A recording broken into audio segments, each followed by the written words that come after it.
tundub, et on käimas tõeliselt suuremat sorti skämm ja see on ikka väga-väga vahvalt üles ehitatud, ma vaatan.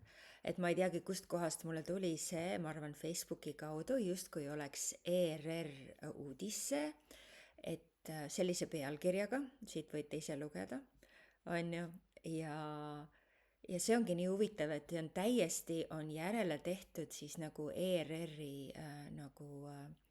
koduleht, nagu noh, kõik lingid ja nupud ja kõik on olemas.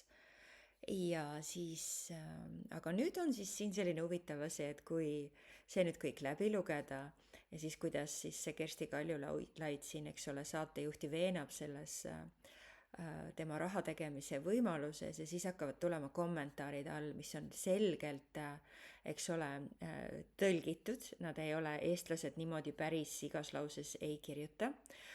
Ja siis loomulikult läbi kukub asi täielikult siin, kui hakkavad tulema need pangatšekkide saamised, sest et see on kindel, et Eestis tšekke ei saadeta mitte kellelegi, see on Ameerika värk.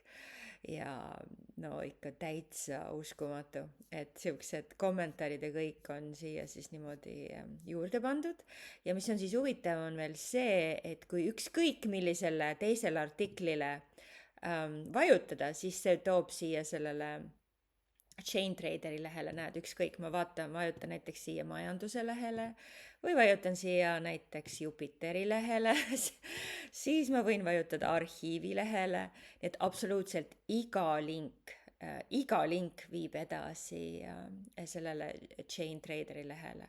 Nii et vaadake, tegemist on täieliku pettuse ja skämmiga, soovitan kõigil olla ettevaatlik, skämmijad muutuvad ikka väga-väga leidlikuks ja nad on väga loovad ja leidlikud. Ettevaatust kõigile.